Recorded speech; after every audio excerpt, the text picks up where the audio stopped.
Saya mencoba ingat-ingat ini, banyak itu sebetulnya, tapi saya coba orientasi kepada tugas saja. Wakil Presiden ke-6 Republik Indonesia Tri Sutrisno meninggal dunia di Rumah Sakit Pusat Angkatan Darat RSPAD Gatot Subroto, Jakarta pada Senin 2 Maret 2026. Berdasarkan kabar dari ex-kepala RSPAD Gatot Subroto, Albertus Budi Sulistia, almarhum mengembuskan nafas terakhirnya sekitar pukul 6:58 waktu Indonesia Barat. Almarhum meninggal dunia di usia 90 tahun. Selanjutnya jenazah almarhum disemayamkan di rumah duka di kediaman pribadinya di Jalan Purwakarta, Menteng, Jakarta Pusat. Jenazah kemudian disalatkan di Masjid Sunda Kelapa dan dimakamkan di Taman Makam Pahlawan, Kalibata. Sebelumnya pihak keluarga memastikan tidak ada penyakit khusus yang menjadi penyebab wafatnya Wakil Presiden ke-6 RI, Tri Sutrisno. Putra almarhum Taufik Dwi Cahyono menyebut kondisi kesehatan sang ayah menurun karena faktor usia yang telah menginjak 90 tahun. Sebelum meninggal dunia, Tri dirawat di RSPAD Gatot Subroto sejak 16 Februari 2026 akibat penurunan nafsu makan dan kondisi fisik yang terus melemah. Tim dokter RSPAD bersama tim kepresidenan disebut telah memberikan penanganan terbaik. Namun pada Senin pagi, kondisi Tri memburuk dan dinyatakan meninggal dunia. Keluarga menyampaikan almarhum tidak mengalami sakit berkepanjangan dan berpulang dalam kondisi tenang karena faktor usia.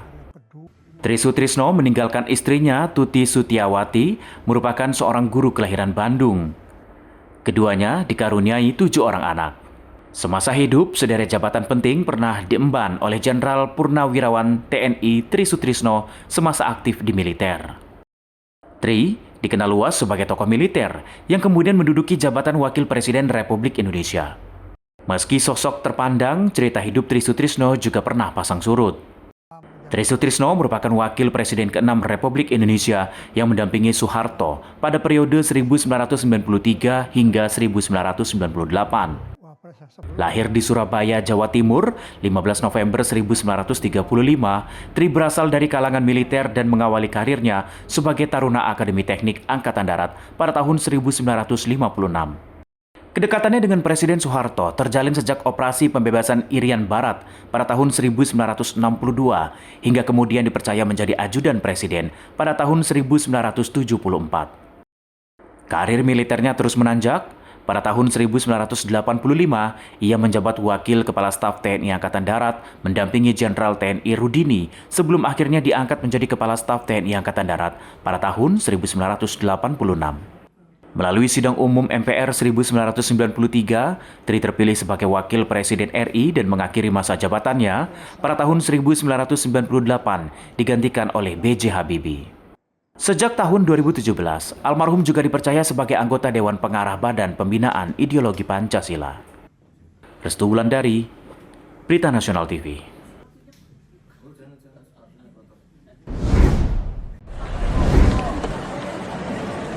Perang di Timur Tengah semakin mencekam, membuat lalu lintas udara terganggu. Negara-negara di kawasan menutup wilayah udara akibat konflik meletus antara Iran dan Israel, Amerika Serikat. Pimpinan tertinggi Iran, Ali Khamenei, wafat akibat serangan AS, Israel. Tensi geopolitik di kawasan Timur Tengah memaksa puluhan maskapai penerbangan membatalkan jadwal keberangkatan seperti di Bandara Internasional Soekarno-Hatta, Tangerang, Banten. Total, 18 penerbangan, kedatangan dan keberangkatan menuju Doha, Abu Dhabi, dan Dubai dibatalkan hingga Minggu sore pada 1 Maret 2026. 18 penerbangan dibatalkan terdiri dari 9 keberangkatan dan 9 kedatangan. Sebelumnya, pengelola bandara mencatat terdapat 39 jadwal penerbangan pada Minggu, terdiri dari 20 kedatangan dan 19 keberangkatan, serta 1 penerbangan charter flight. Pembatalan didominasi maskapai rute Timur Tengah diantaranya Emirates, Qatar Airways, dan Etihad Airways. Adapun rute terdampak meliputi Doha, Abu Dhabi, dan Dubai. Sebenarnya ada kerugian ya, karena kita kan memang tujuannya serius untuk belajar, jadi agak tertunda dikit, tapi ada sedikit rasa bersyukur Bang, karena memang kita mendapatkan infonya sebelum naik pesawat. Jadi takutnya nanti kan kalau udah naik pesawat dan jalan dan baru dapat info di atas pesawat kan itu menjadi lebih khawatir gitu, dan ya luntang-lantung juga kalau nanti gimana nasibnya. Alhamdulillah kita mendapatkan info, walaupun ini memang kabar buruk, tapi untung kita dapat infonya sebelum naik pesawat. Meski begitu, penerbangan jemaah umroh masih berjalan dengan total 4 penerbangan, terdiri dari 3 kedatangan dan 1 keberangkatan. Pihak bandara menegaskan secara umum operasional bandara berjalan aman, tertib, dan lancar. Otoritas bandara terus berkoordinasi dengan maskapai dan pemangku kepentingan guna memastikan pelayanan kepada penumpang tetap optimal. Maskapai sudah memberikan informasi kepada penumpang terkait opsi reroute, refund, maupun reschedule, meski jadwal pengganti masih menunggu perkembangan situasi. Ini masalah di Timur Tengah aja ini sebenarnya. Tadi awalnya kita tujuannya ke Doha, Casablanca, Raya langsung ke mana tadi? Terakhirnya Kaufer ya? Sal ya. Terakhir tujuan kita Sal, cuman karena ke pending, akhirnya dibatalin. Tadi konfirmasinya di pendingnya selama 2 jam. Tapi pas dikonfirmasi kembali, ditunda sampai besok. Pihak bandara menghimbau penumpang untuk terus memantau informasi resmi dari maskapai masing-masing, serta bisa menghubungi kontak center In-Journey Airport di 172 untuk informasi lebih lanjut. Dari Tangerang, Banten, Mojib Latumairisa, Berita Nasional TV. Dua Direktur Jenderal di Kementerian Pekerjaan Umum mendadak mengundurkan diri saat padat penanganan infrastruktur pasca bencana Sumatera. Adalah Dirjen Sumber Daya Air Dwi Purwantoro dan Dirjen Cipta Karya Dewi Homistriana menyatakan mundur dari jabatan Eselon 1 secara bersamaan. Waktu pengunduran diri keduanya menjadi sorotan karena saat Kementerian Pekerjaan Umum sedang fokus menangani perbaikan irigasi, pengendalian banjir, serta pemulihan sarana air bersih di sejumlah daerah terdampak bencana. Tahun ini, Kementerian Pekerjaan Umum mengelola anggaran sebesar Rp118,5 triliun. Dari jumlah tersebut, Direktorat Jenderal Sumber Daya Air mengelola Rp34,74 triliun. Sedangkan Direktorat Jenderal Cipta Karya mengelola Rp12 triliun untuk program air minum, sanitasi, dan pengembangan kawasan. Pengamat kebijakan publik Trubus Rahadiansyah mengatakan kejadian ini menerangkan ada tata kelola yang buruk dalam anggaran Kementerian PU. Selain itu, program kebijakan diterapkan dalam Kementerian PU kurang berjalan transparan dan terbuka. Secara keseluruhan dapat dikatakan bahwa tata kelolanya buruk, Mas, dalam hal pengelolaan anggaran. Yang kedua, itu adanya temuan itu mengindikasikan juga bahwa program-program pelaksanaan dari kebijakan yang diterapkan di PU kurang berjalan transparan dan terbuka, dan ini mengindikasikan juga adanya banyak kerugian negara yang jumlahnya sampai 3 triliun itu, sehingga ini hal yang memprihatinkan ya, dalam arti bahwa akan mengganggu pelayanan publik, karena memang Kementerian PU ini kan bagian tak terpisahkan dari pelayanan publik itu sendiri.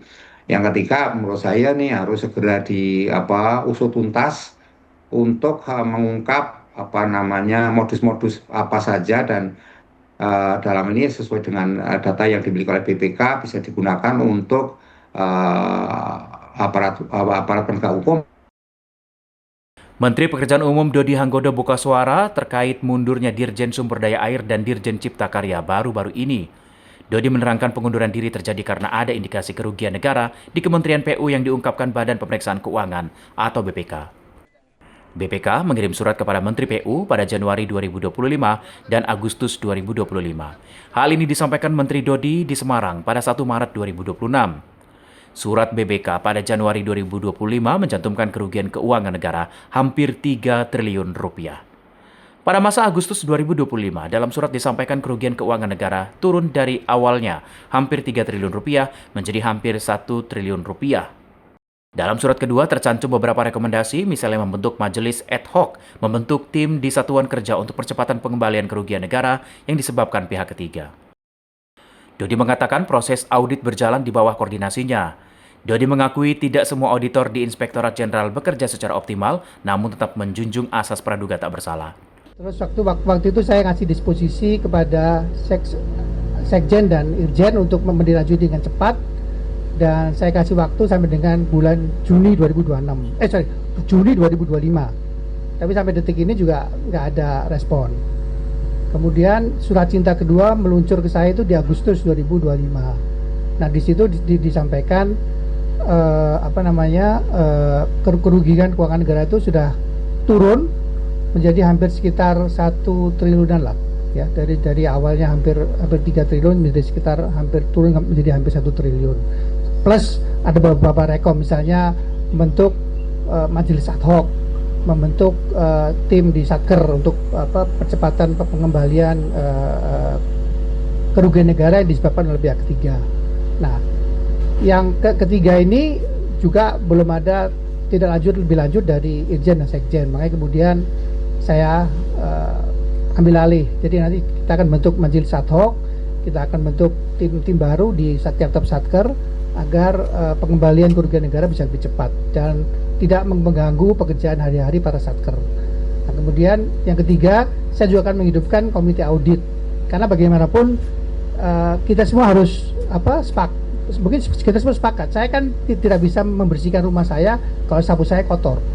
Dan saya melihat di Inspektor Jenderal pun tidak semuanya bersih. Makanya kemudian Lebih lanjut, Menteri Dodi berharap apa yang dikerjakan Inspektur Jenderal ke depan jauh lebih baik. Pembentukan komite audit merupakan tindak lanjut amanah Presiden Prabowo Subianto. Tim Liputan Berita Nasional TV. ini yang sebetulnya yang menjadi kegalauan. Puncak Festival Harmoni Imlek Nusantara 2026 digelar pada Sabtu 28 Februari 2026 di Lapangan Banteng, Jakarta Pusat. Perayaan ini menampilkan kolaborasi budaya Tionghoa dan Nusantara dalam satu panggung terbuka yang dapat dinikmati oleh masyarakat luas. Di balik kemeriahan acara, keterlibatan Artagraha Peduli menjadi salah satu elemen penting dalam menjaga kebersihan dan keamanan lingkungan festival. Senior AGP Hana Lilis menjelaskan pihaknya menurunkan sekitar 600 personil tim sapu bersih yang bertugas dari ring dalam hingga ring luar area acara, termasuk di kawasan UMKM. Menurut Hana, partisipasi ini bukan sekedar dukungan simbolis, melainkan aksi nyata di lapangan.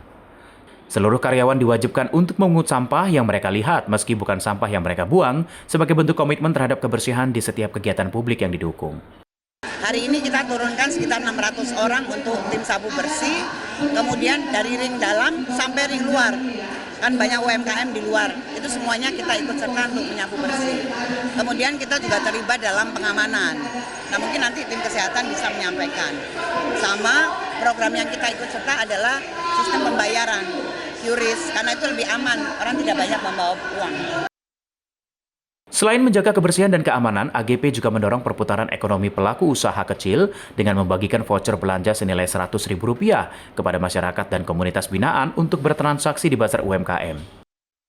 Dukungan ini memperkuat melalui layanan pembayaran digital KRIS AGI dari Bank Artagraha Internasional guna memudahkan transaksi selama festival berlangsung. Ajeng Tiara, Galuh Anggara, Berita Nasional TV.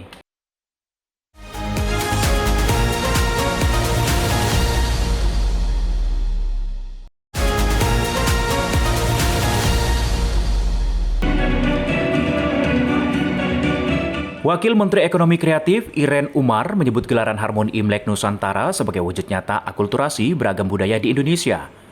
Menurut Irene Umar, sumber kekuatan bangsa ini adalah budaya menjadi dasar atau source code dalam menggerakkan kreativitas anak bangsa hingga mampu menjadi mesin penggerak ekonomi yang luar biasa. Harmoni Imlek Nusantara juga menghadirkan panggung rakyat yang menjadi sarana promosi Indonesia sebagai destinasi perayaan Imlek dan Ramadan yang tahun ini dirayakan berdampingan. Perayaan nasional digelar di berbagai wilayah, termasuk Jakarta, dengan penampilan talenta seni serta bazar produk lokal yang melibatkan pelaku ekonomi kreatif. Irene menegaskan budaya merupakan identitas bangsa yang mampu menjadi sumber pertumbuhan ekonomi baru. Ia mengajak seluruh kalangan untuk berkolaborasi mengembangkan potensi tersebut agar memberi manfaat lebih luas bagi masyarakat. Puncak perayaan malam itu diisi penampilan komunitas Tai Chi, silat, Wing Chun, Wushu, atraksi barongsai, hingga pertunjukan drone yang membentuk beragam formasi di langit. Menurut kalian acaranya gimana? Bagus, Ibu. Bagus, bangga gak? Sekarang kita yang bertanya, rasanya seperti apa? Rasanya... Kan kita panitianya. Iya, kita yang bertanya nih. Ayo, langsung ada mic. Silakan. Nah, silakan. Rasanya Bhinneka Tunggal Ika, Bu. Bhinneka Tunggal Ikanya berasa. Jadi itu yang mau kita tunjukkan, bahwa Indonesia itu adalah sebuah negara yang sangat kaya banget. Kita harus bersatu padu, karena dengan bersatu kita teguh. Kita kembali lagi ke roots dari budayanya, kita bergotong royong. Harmoni Imlek Nusantara merupakan kolaborasi pemerintah pusat dan daerah di sejumlah provinsi dalam memperingati Tahun Baru Imlek 2577 Kongzili. Kegiatan ini berlangsung hingga Cap Gomeh dan turut digelar di Palembang, Singkawang, Medan, Manado, Makassar, serta Pontianak melalui pertunjukan barongsai, festival lampion, dan bazar kuliner sebagai wujud Indonesia yang inklusif dan Bhinneka Tunggal Ika. Dari Jakarta, Ajeng Tiara, Galuh Anggara, Berita Nasional TV. Menteri Koordinator Bidang Infrastruktur dan Pembangunan Kewilayahan Agus Harimurti Yudhoyono menyatakan keprihatinannya atas serangan gabungan militer Israel dan Amerika Serikat terhadap Iran. Ia menilai eskalasi tersebut beresiko memperluas konflik dan memicu guncangan geopolitik di tingkat global. Menurut AHY, dampak konflik di Timur Tengah tidak hanya dirasakan negara-negara yang terlibat langsung, namun juga berpotensi menyentuh kawasan Asia Tenggara. Menurutnya, pemerintah Indonesia terus memantau perkembangan situasi untuk menyiapkan langkah-langkah mitigasi, terutama terkait dampak pada sektor infrastruktur dan juga transportasi. AHY secara khusus menyoroti risiko terhadap lintas penerbangan internasional. Penggunaan rudal dan misil jarak jauh dalam konflik membuat ruang udara di sekitar wilayah terdampak menjadi sulit diprediksi dan membahayakan penerbangan sipil. Maskapai penerbangan disebut perlu menghitung ulang rute demi menjaga keselamatan penumpang, mengingat faktor keselamatan adalah prioritas utama. Sangat berpengaruh pada keamanan dunia juga, stabilitas secara keseluruhan. Pasti akan dampaknya terasa, termasuk ke kawasan kita, ke Indonesia, kawasan Asia Tenggara. Dan kita tetap mengantisipasi, saya rasa ini sesuatu yang memang harus bisa kita mitigasi, termasuk mudah-mudahan tidak terlalu mengganggu penerbangan, tapi pasti maskapai-maskapai juga akan menghitung kembali faktor keselamatan nomor satu, karena lintasannya kita tidak pernah bisa prediksi ya, namanya perang, apalagi menggunakan misil rudal jarak jauh. Sekali lagi kita berharap ini bisa segera bisa segera berakhir lah yang begini-begini ya, karena memang ini akan mengakibatkan bukan hanya tragedi kemanusiaan, tapi juga akan menyebabkan berbagai tantangan yang berat di sektor ekonomi, termasuk energi dunia.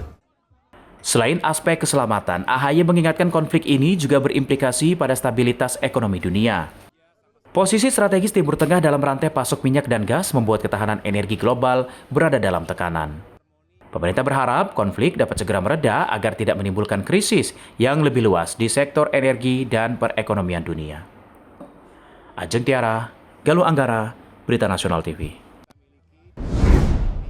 But he frequently found himself at odds with presidents in a power struggle. Pemimpin tertinggi Iran, Ayatollah Ali Khamenei, menjadi target serangan Amerika Serikat dan Israel di Teheran. Serangan menewaskan pemimpin berusia 86 tahun di kantornya di ibu kota Teheran pada Sabtu 28 Februari 2026. Sebelumnya pada Juni 2025, saat perang 12 hari, Israel membidik pria berkuasa di Iran sejak 1989. Dilaporkan Al Jazeera, Khamenei menjabat sebagai pemimpin tertinggi Iran menggantikan Ayatollah Ruhollah Khomeini, pendiri Republik Islam Iran yang memimpin revolusi 1979 dan menggulingkan Syah Mohammad Reza Pahlavi, sekutu Amerika Serikat saat itu.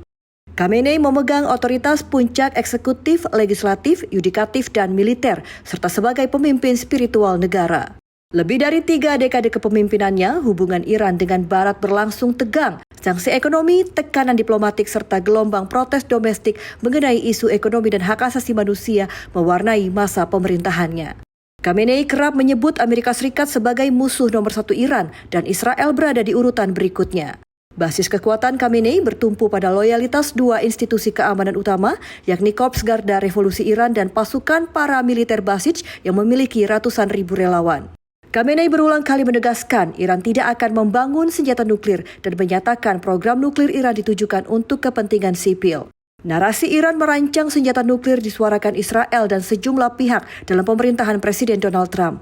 Perdana Menteri Israel Benjamin Netanyahu mengisyaratkan Israel tidak menutup kemungkinan mencoba membunuh Khamenei untuk mengakhiri konflik berkepanjangan antara Amerika Serikat dan Iran.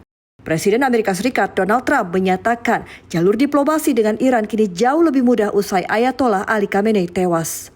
Trump menilai operasi militer yang menewaskan Ayatollah Ali Khamenei melemahkan posisi Teheran dan membuka peluang negosiasi. Trump secara terang-terangan mengaitkan kematian Khamenei dengan peluang diplomasi nuklir yang lebih besar. Media pemerintah Iran mengonfirmasi kematian Khamenei beberapa jam usai pengumuman Trump. Citra satelit menunjukkan kompleks yang ditinggali Khamenei mengalami kerusakan berat akibat gelombang serangan awal. Media Iran melaporkan putri, menantu, dan cucu perempuan Khamenei juga tewas dalam serangan. Regional Iran melaporkan 201 orang tewas dan 747 luka-luka dalam serangan awal Amerika Serikat, termasuk lebih dari 100 anak di sebuah sekolah. Garda Revolusi Iran mengancam akan terus membalas hingga musuh benar-benar dikalahkan. To anyone who seeks to attack, the Iranian nation will deliver a strong blow. Ketegangan di Timur Tengah meningkat tajam usai pemimpin tertinggi Iran Ayatollah Ali Khamenei tewas dalam serangan gabungan Amerika Serikat dan Israel pada Sabtu 28 Februari 2026. Para pejabat tinggi Iran akan melakukan pembalasan dan mengancam serangan lanjutan terhadap pangkalan militer Amerika Serikat di kawasan Teluk. Presiden Iran Masoud Pezeshkian menyebut pembunuhan Khamenei sebagai deklarasi perang terhadap umat muslim dan menegaskan Iran memiliki hak membalas. Diberitakan AFP, pernyataan ini disampaikan Ali Larijani, pimpinan Dewan Keamanan Nasional tertinggi Iran. Iran akan memberikan pelajaran tak terlupakan. Militer Israel kembali menggempur sejumlah target di ibu kota Iran. Tak hanya di Teheran, rentetan ledakan terjadi di berbagai kota di kawasan termasuk Yerusalem, Riyadh, Dubai, Doha, dan Manama. Sebelumnya, sebagian warga Iran sempat bersorak saat kabar awal kematian Khamenei beredar. Tetapi demonstrasi pro pemerintah bermunculan dengan teriakan Date to Amerika. Televisi pemerintah Iran melaporkan Presiden Pezeshkian bersama dua pejabat tinggi lain akan memimpin masa transisi. Tokoh oposisi Reza Pahlavi, putra sah Iran, digulingkan pada Revolusi 1979, menyatakan setiap penerus dari sistem saat ini tidak sah. Ia menyebut kematian Khamenei sebagai awal dari berakhir Republik Islam Iran. Putra Ayatollah Ali Khamenei, Seyyed Mojtaba Khamenei, dilaporkan disiapkan sebagai pemimpin tertinggi Iran yang baru usai ayahnya tiada.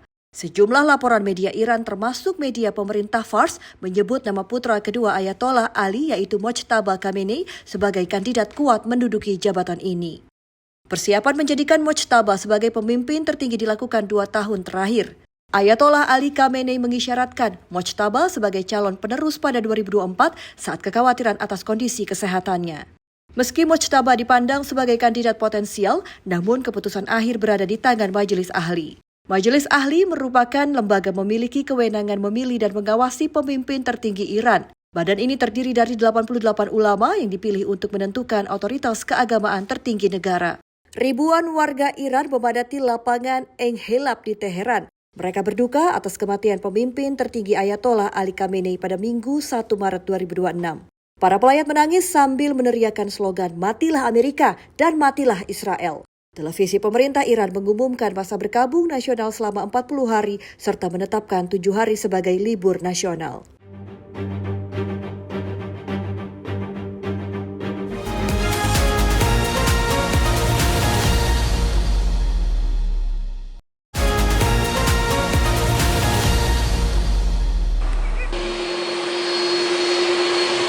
Konflik keamanan di Timur Tengah menyusul serangan Amerika Serikat dan Israel ke Iran yang juga berdampak terhadap rute penerbangan internasional dari dan menuju Bandara Internasional Igusti Ngurah Rai Bali. Berdasarkan pantauan, sejumlah pesawat berukuran besar milik maskapai penerbangan Emirates, Qatar Airways, dan Etihad terlihat berjejer rapi di area apron Bandara Internasional Igusti Ngurah Rai Bali. Pesawat-pesawat tersebut sudah terparkir sejak 28 Februari 2026. Pihak maskapai masih menunggu perkembangan situasi yang memungkinkan untuk melanjutkan penerbangan.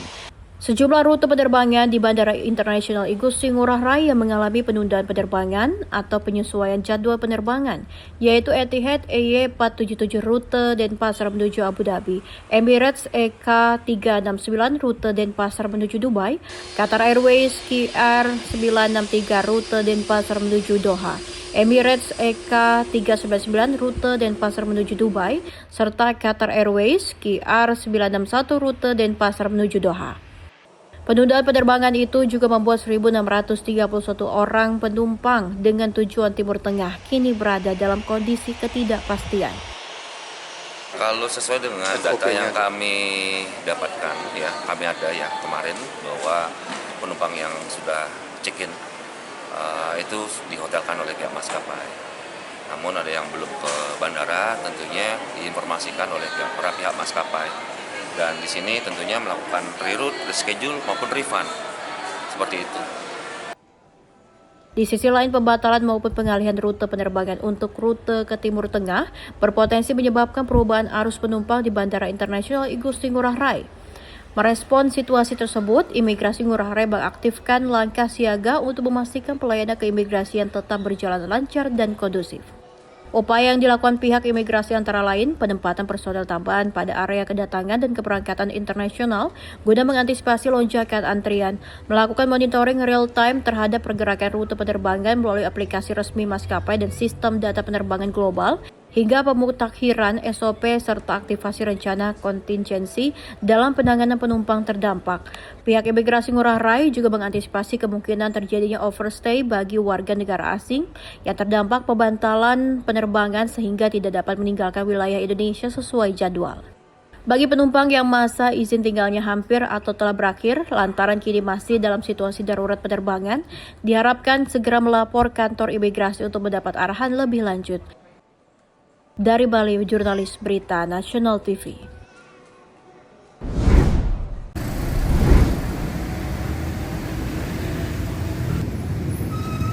Penurunan bendera setengah tiang terlihat di depan kantor Kedutaan Besar Iran di kawasan Menteng, Jakarta Pusat sebagai simbol duka atas meninggalnya pemimpin tertinggi Iran, Ayatollah Ali Khamenei.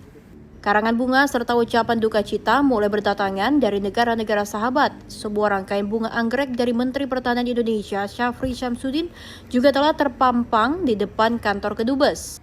Tak hanya itu, sejumlah warga simpatisan Ali Khamenei sengaja datang untuk memberikan ucapan berbelasungkawa dan membawa bunga yang ditujukan kepada Duta Besar Iran. Wakil Dubes Iran Muhammad Mahdi dan stafnya Ali Pahlevani datang langsung untuk menyambut kunjungan warga. Sebelumnya pemimpin tertinggi Iran Ayatollah dikabarkan tewas akibat serangan Amerika Serikat Israel yang menghantam ibu kota Teheran pada Sabtu 28 Februari 2026 kemarin. Dari Jakarta Pusat, jurnalis Berita Nasional TV.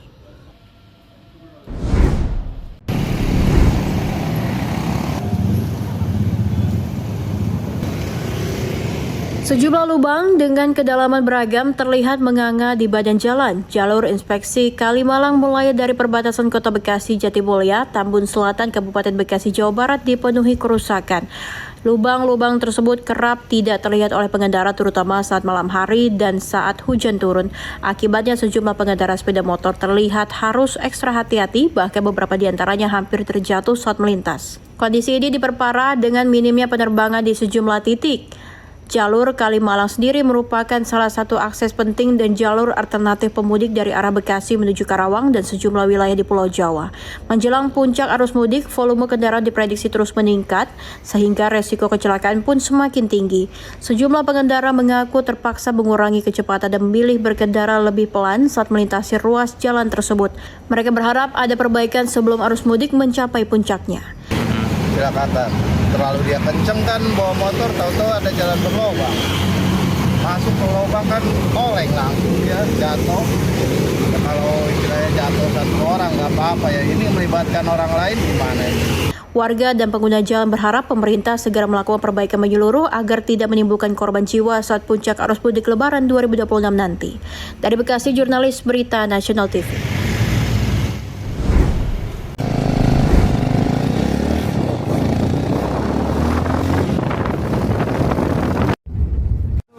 Kantor Imigrasi Kelas 1 Jakarta Selatan melakukan tindakan administratif keimigrasian berupa penangkapan dan deportasi terhadap 2 warga negara asing, masing-masing berinisial ZS, warga negara Cina, dan KS, warga negara Thailand. Keduanya sebelumnya diamankan saat operasi gabungan tim Polra di kawasan Kuningan, Jakarta Selatan. Kepala Bidang Intelijen dan Penindakan Keimigrasian Jakarta Selatan, Prihatyo Juniardi, mengatakan, dari hasil pemeriksaan ZS terbukti bekerja sebagai disc jockey dengan menggunakan visa on arrival, sementara KS melakukan aktivitas sebagai penari dengan fasilitas bebas visa kunjungan. Prihatno menjelaskan aktivitas tersebut dinyatakan melanggar ketentuan keimigrasian karena tidak sesuai dengan maksud dan tujuan pemberian izin tinggal. Atas pelanggaran tersebut keduanya dikenakan sanksi administratif berupa deportasi dan penangkalan sesuai pasal 122 huruf A Undang-Undang Nomor 6 Tahun 2011 tentang keimigrasian. Proses deportasi dilakukan dengan pengawalan ketat petugas intelijen dan penindakan keimigrasian sejak dari rumah detensi hingga keduanya naik ke pesawat. Kami telah mengamankan 2 warga negara asing, ZS, seorang warga negara China, dan juga KS, seorang warga negara Thailand, yang terbukti menyalahgunakan izin tinggal di sebuah tempat hiburan malam di wilayah Kuningan. Keduanya sudah kami lakukan pendeportasian. Mereka menyalahgunakan visa on arrival dan juga bebas visa kunjungan untuk bekerja sebagai DJ dan juga penari. Merupakan pelanggaran. Imigrasi Jakarta Selatan menegaskan akan terus melakukan pengawasan intensif terhadap keberadaan dan aktivitas orang asing. Masyarakat juga dihimbau untuk aktif melaporkan kegiatan WNA yang mencurigakan demi menjaga ketertiban dan kedaulatan hukum di wilayah Indonesia. Dari Jakarta, jurnalis Berita Nasional TV.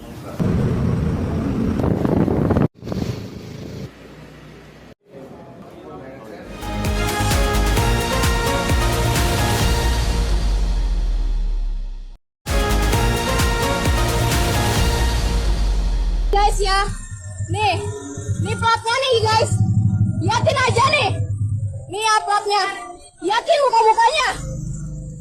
Dari rekaman video amatir terlihat sekelompok pria yang diduga kelompok debt collector yang berjumlah 4 hingga 6 orang menghadang seorang wanita di Jalan ER Raya, Kelurahan Cengkareng Barat, Kecamatan Cengkareng, Jakarta Barat. Para pelaku mencoba merampas kendaraan roda 2 milik korban secara paksa di tengah jalan. Merasa terancam, korban kemudian berteriak dan merekam aksi tersebut hingga akhirnya viral di media sosial. Menurut keterangan Jamal, Ketua RT 09, lokasi kejadian tersebut berada tepat di perbatasan wilayah RT 09, RT 07, dan RT 02, RW 04, Kelurahan Cengkareng Barat. Sebelum kejadian ini, beberapa orang yang diduga debt collector sempat mendatangi rumah Ketua RT untuk mencari nasabah seorang berjenis kelamin pria. Kalau saya lihat dari video sih memang itu di pertigaannya itu perbatasan 3 RT. Ya termasuk wilayah saya, RT 9, 7 dengan 2 itu perbatasan. Sebelumnya kemarin apa? Ada yang melapor ke pengurus RT atau pengurus RW tentang kejadian ini? Kalau nggak salah sih orang yang ada di video itu belum lama memang ke rumah. Karena kan setiap kredit macet tuh sekarang dia nyarinya tuh ke rumah RT. Meski hingga kini belum ada laporan resmi kepada pihak pengurus RT ataupun pihak kepolisian, warga sekitar mengaku sangat resah dengan tindakan arogansi para penagih hutang yang kerap beroperasi di wilayah Jakarta Barat tersebut. Dari Jakarta Barat, tim liputan Berita Nasional TV.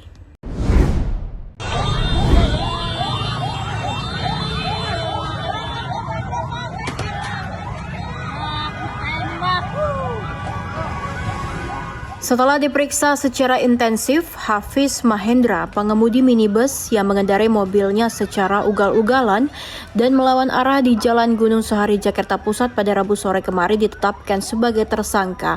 Penyidik Direktorat Lalu Lintas Polda Metro Jaya menjerat pemuda berusia sekitar 20 tahun ini dengan pasal 311 ayat 1, 2, dan ayat 3 Undang-Undang Lalu Lintas dan Angkutan Jalan dengan ancaman hukuman penjara 4 tahun.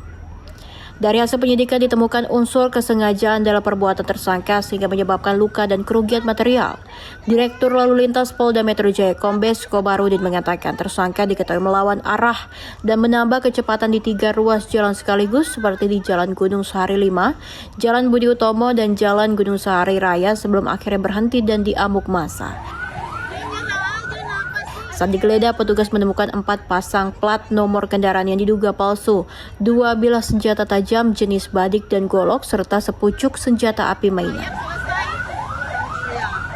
Menurut Komarudin, hasil tes urin tersangka dinyatakan negatif, sementara untuk kasus kepemilikan senjata tajam dilimpahkan ke Satreskrim Polres Metro Jakarta Pusat.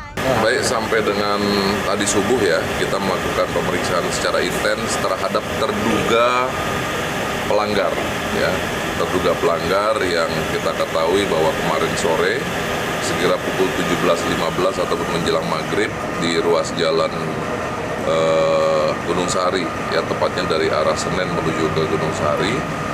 Anggota menemukan kendaraan yang dikendarai secara tidak lazim atau ugal-ugalan. Sebelumnya, pengemudi asal Surabaya, Jawa Timur bermaksud berwisata bersama pasangannya ke Ancol, Jakarta Utara, Rabu sore kemarin. Ia mengaku panik saat dikejar petugas kepolisian karena tidak membawa SIM dan STNK sehingga melaju dengan kecepatan tinggi dan melawan arah di beberapa ruas jalan. Hingga Kamis sore, tersangka masih menjalani pemeriksaan di Polres Metro Jakarta Pusat. Dari Jakarta, Teofandi, Berita Nasional TV.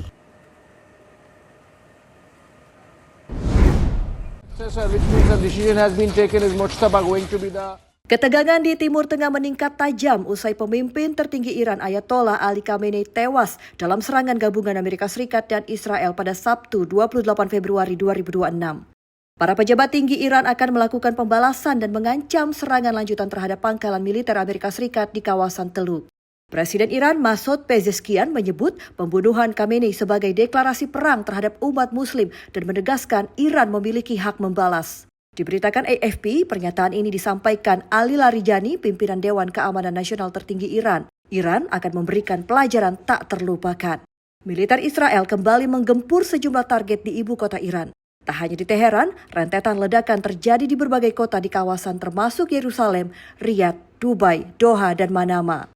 Sebelumnya, sebagian warga Iran sempat bersorak saat kabar awal kematian Khamenei beredar. Tetapi demonstrasi pro pemerintah bermunculan dengan teriakan Date to Amerika. Televisi pemerintah Iran melaporkan Presiden Pezeshkian bersama dua pejabat tinggi lain akan memimpin masa transisi. Tokoh oposisi Reza Pahlavi, putra sah Iran digulingkan pada revolusi 1979, menyatakan setiap penerus dari sistem saat ini tidak sah. Ia menyebut kematian Khamenei sebagai awal dari berakhir Republik Islam Iran. Putra Ayatollah Ali Khamenei, Seyyed Mojtaba Khamenei, dilaporkan disiapkan sebagai pemimpin tertinggi Iran yang baru usai ayahnya tiada. Sejumlah laporan media Iran termasuk media pemerintah Fars menyebut nama putra kedua Ayatollah Ali yaitu Mojtaba Khamenei sebagai kandidat kuat menduduki jabatan ini. Persiapan menjadikan Mojtaba sebagai pemimpin tertinggi dilakukan 2 tahun terakhir. Ayatollah Ali Khamenei mengisyaratkan Mojtaba sebagai calon penerus pada 2024 saat kekhawatiran atas kondisi kesehatannya. Meski Mojtaba dipandang sebagai kandidat potensial, namun keputusan akhir berada di tangan Majelis Ahli. Majelis Ahli merupakan lembaga memiliki kewenangan memilih dan mengawasi pemimpin tertinggi Iran. Badan ini terdiri dari 88 ulama yang dipilih untuk menentukan otoritas keagamaan tertinggi negara.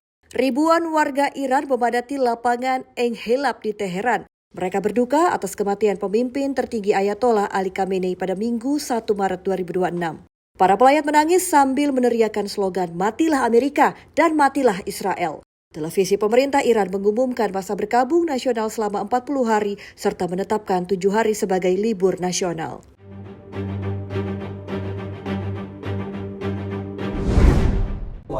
Dan selanjutnya diserahkan kepada juara umum untuk PTQ ke-55 tahun 2026. Pekan Tilawatil Quran PTQ ke-55 di 2026 ini bukan sekedar ajang kompetisi, namun ada keindahan suara dan ketepatan tajwid. Menurut Menteri Agama PTQ, terdapat spirit Al-Quran bagi para pendengarnya karena Al-Quran kitab suci yang menjadi pedoman hidup umat Islam. Menteri Agama pada penutupan PTQ ke-55 di Gedung RRI Jakarta berjanji akan mengembalikan muruah Musabakoh Tilawatil Quran setiap tahun. Pasalnya belakangan ini pelaksanaan MTQ diselingi STQ Seleksi Tilawatil Quran. Penyelenggaraan MTQ menjadi budaya dan pesta rakyat. Pemerintah daerah sudah berlomba-lomba mengajukan sebagai tuan rumah. Seluruh masyarakat Indonesia juga merasakan manfaatnya acara ini, karena ini adalah salah satu pesta rakyat yang sangat menghibur dan sekaligus bisa memberikan inspirasi terhadap masyarakat kita untuk memperbaiki karakter dan mempertahankan karakter di tengah masyarakat yang sedang pesat berubah.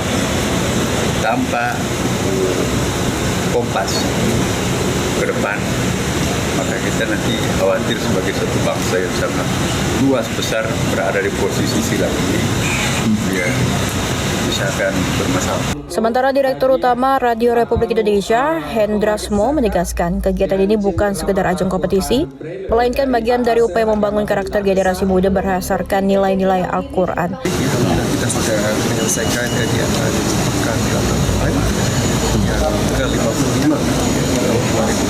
Kita sudah bisa melanjutkan tradisi yang RRI terlibat dalam kegiatan suci biasa dilakukan di bulan Ramadan.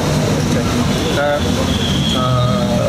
pada saat yang sama kita juga punya concern bagaimana melakukan pembinaan spiritual kita pemuda ya. Pelaksanaan PTQ tahun ini memiliki makna mendalam karena berlangsung pada bulan suci Ramadan, memperkuat generasi muda Qurani di era digital. Wujudkan Indonesia Emas 2045 sudah sesuai dengan perkembangan teknologi yang sangat pesat saat ini. Dari Jakarta, Tim Liputan Berita Nasional TV.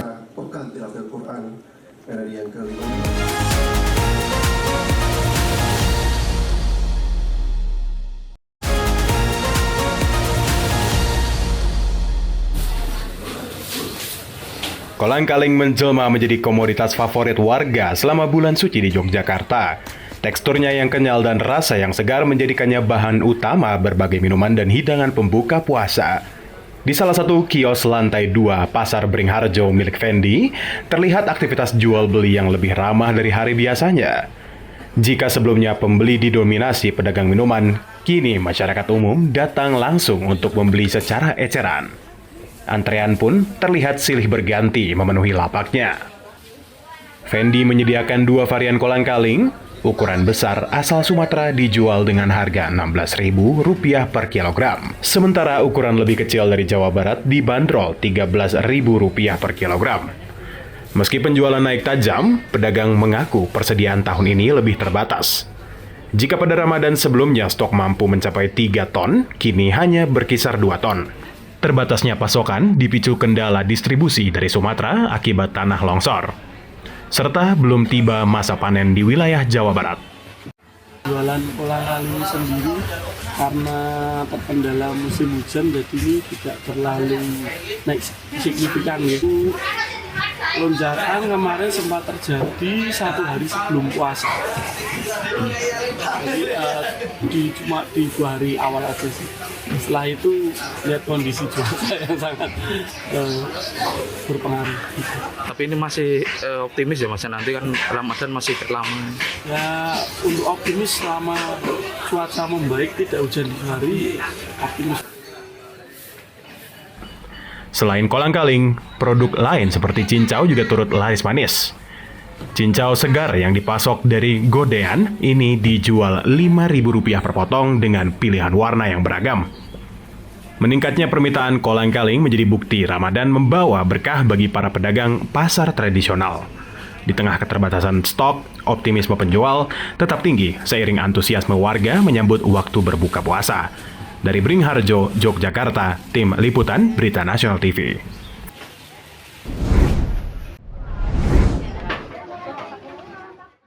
Kesibukan di pasar tradisional Rangkas Bitung, Kabupaten Lebak, Banten terlihat meningkat sejak hari pertama Ramadan. Deretan pedagang musiman yang menjajakan bahan takjil mulai diserbu pembeli yang datang dari berbagai wilayah. Bahan utama untuk minuman segar seperti kolang-kaling, cincau, cendol, hingga rumput laut menjadi primadona yang paling banyak dicari untuk diolah menjadi hidangan berbuka puasa. Untuk harga, 1 kilogram kolang-kaling kini dibanderol Rp20.000. Sementara cincau dijual Rp5.000 per kilogram. Untuk pelengkap lainnya seperti sekoteng dijual Rp5.000 untuk 3 kantong, serta rumput laut dengan harga Rp8.000 per kantongnya. Agus, salah satu pedagang, mengaku penjualannya meningkat tajam dibandingkan hari biasa. Dalam 1 hari dirinya mampu menjual sedikitnya 2 kuintal kolang-kaling. Tahun ini 2026 ada kenaikan dari harga, sementara belum musim. Pada belum musim. Sekarang berapa Pak? Sekarang harus bisa ngejual 20. Awalnya? 15. Kalau yang lain? Kalau yang lain mas sekarang masih standar, masih biasa. Sekoteng masih kayak tahun-tahun kemarin 5.300, sebetulnya 2.000-an. Tapi daya beli masyarakat sendiri gimana? Alhamdulillah kalau buat tahun ini masih lumayan. Nah, untuk tahun ini menyetok apa gimana? Paling menyetok buat tahun ini. Per hari bisa berapa kilo? Kalau misalkan buat per hari kena 2 kintal, 3 kintal habisnya. Ini kan salah satu yang diburu masyarakat ya? Iya. Rata-rata masyarakat itu belinya berapa sih?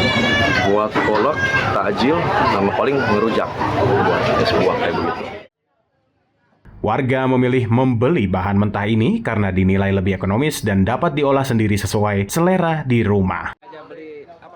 Ini beli barang kaleng buat kolak, buat persiapan buka puasa nanti sore. Oh, itu apa aja tuh yang dibeli? Ini rumput laut, agar hitam sama kolang kaling. Harganya sendiri gimana? Berapa? Harganya sendiri gimana? Harganya terjangkau lumayan murah. Nah, ini setiap tahun atau gimana tuh? Ya setiap tahun ini saya Oh, beli gitu. ini nggak pernah ketinggalan. Berarti nanti buat persiapan buka ya? Iya. Tingginya permintaan masyarakat akan bahan-bahan takjil ini menjadi berkah tersendiri bagi para pedagang pasar yang dapat meraup keuntungan berlipat selama bulan suci Ramadan. Dari Lebak, Banten, Firman Arif, Berita Nasional TV.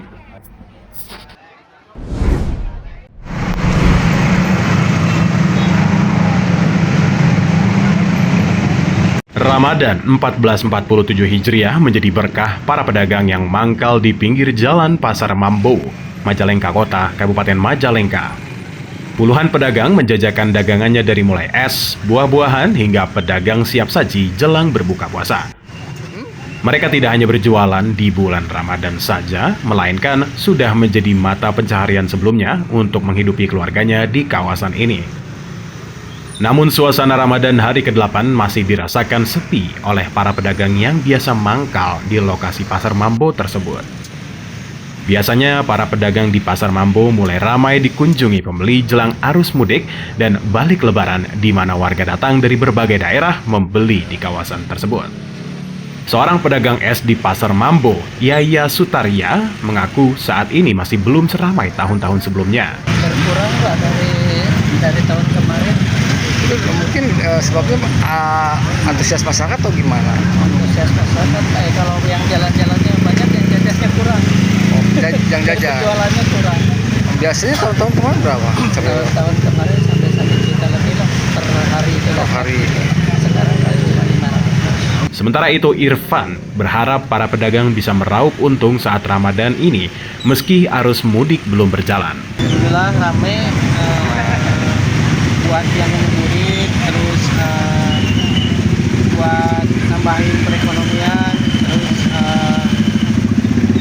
banyak lah ya. Biasanya para pedagang di Pasar Mambo mulai ramai dikunjungi pembeli jelang arus mudik dan balik lebaran, di mana warga datang dari berbagai daerah membeli di kawasan itu. Dari Majalengka, Jawa Barat, Tim Liputan Berita Nasional TV melaporkan.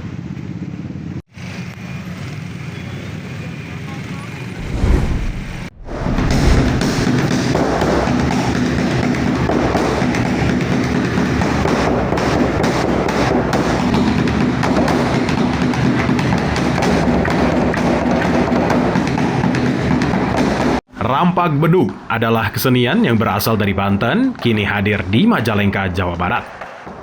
Pada awalnya, rampak beduk dimaksudkan untuk menyambut bulan Ramadan atau Hari Raya Idul Fitri. Namun saat ini, rampak beduk yang diselenggarakan DKM Masjid Al-Imam Majalengka dalam mengisi Ramadan 1447 Hijriah di alun-alun Majalengka digelar sejak pukul 19.30 hingga selesai.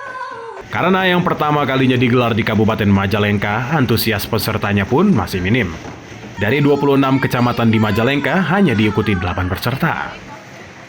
Para peserta umumnya datang dari pondok pesantren seperti Mansyaul Ulum Jati Pamor, Kecamatan Panyingkiran, Hilyatun Nisa, Ar-Rahman, Nurul Mutakin, Goong Brother, Koiru Ummah Alimi.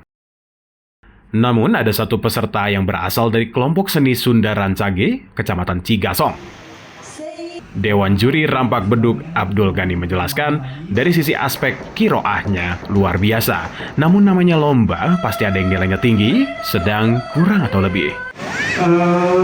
Keseluruhan peserta luar biasa. Satu aspek spirit atau girohnya luar biasa. Ini menunjukkan sebuah endapan semangat religiusitas kita sangat tinggi di satu. Namanya juga lomba, pasti ada nilai yang tinggi, yang sedang, yang kurang sedang gitu ya. Ini mungkin yang nggak dilupakan, ini kan lomba beduk ya. Dua alat ini, dua media beduk ini banyak yang lupa tidak dimanfaatkan secara optimal. Sementara salah seorang peserta rampak beduk, Muhammad Tajudin Subki, mengaku momen baru di Majalengka dan yang pertama kalinya digelar di kota Majalengka. Ini momen baru gitu ya dari Majalengka gitu. Biasanya sebelumnya suka ada hadroh, tapi sekarang alhamdulillah ada lomba rampak beduk gitu. Ini yang pertama kali mengikuti kegiatan ini ya? Iya, berarti pertama kali. Para juri melihat keterampilan menabuh beduk tidak dimanfaatkan secara optimal kalau vokal atau syair sama-sama baik. Dari Majalengka, Jawa Barat, Tim Liputan Berita Nasional TV melaporkan.